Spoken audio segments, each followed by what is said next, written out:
Est-ce que tu crois à la chose que tu demandes à Dieu? Oui, est-ce que tu crois à la chose que tu demandes à Dieu?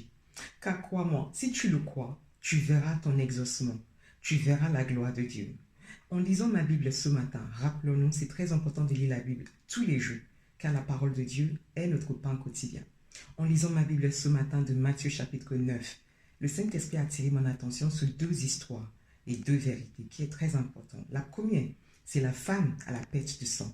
Cette femme s'est dit en elle-même en voyant Jésus-Christ, si j'arrive à toucher le bout de son vêtement, je serai guérie. Et immédiatement en touchant le bout du vêtement de Jésus-Christ, elle a été guérie.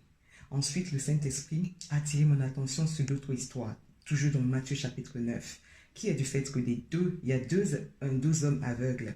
Les deux hommes aveugles, ils ont entendu parler de Jésus-Christ. Immédiatement, ils ont dit, Jésus, fils de David, aie pitié de nous.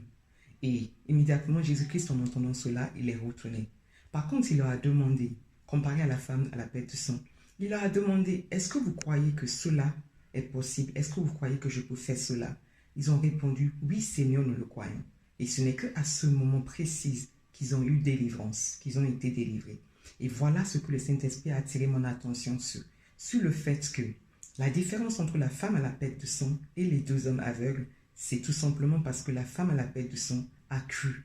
Et d'où pourquoi elle a obtenu délivrance immédiatement, sans même que Jésus-Christ ait besoin de parler, sans même que Jésus-Christ ait besoin de faire quoi que ce soit. Par contre, les deux hommes, ils ont parlé. Malgré le fait qu'ils ont parlé, ils n'ont pas été délivrés immédiatement comme la femme à la perte de sang. Mais Jésus-Christ, pour leur aider à obtenir délivrance, il était obligé de leur demander, est-ce que vous croyez en cela?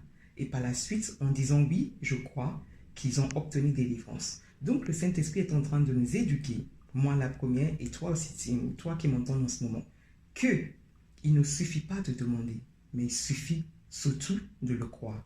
Que même sans demander, si tu le crois dans ton cœur, tu vas voir la gloire de Dieu. Donc, en priant à partir de cet instant, aujourd'hui c'est quoi? C'est le dimanche 4 janvier 2026.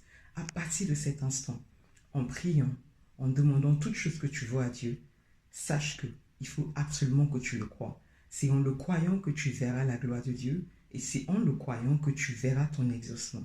Je prie que cette révélation qui m'a été donnée aujourd'hui par le Saint-Esprit repose sur toi, cette bénédiction t'accompagne à croire dans toutes choses que tu demandes à Dieu afin que tu puisses voir la gloire de Dieu et surtout que tu puisses recevoir ton exaucement. Au nom de Jésus-Christ. Amen. À très bientôt. Bye.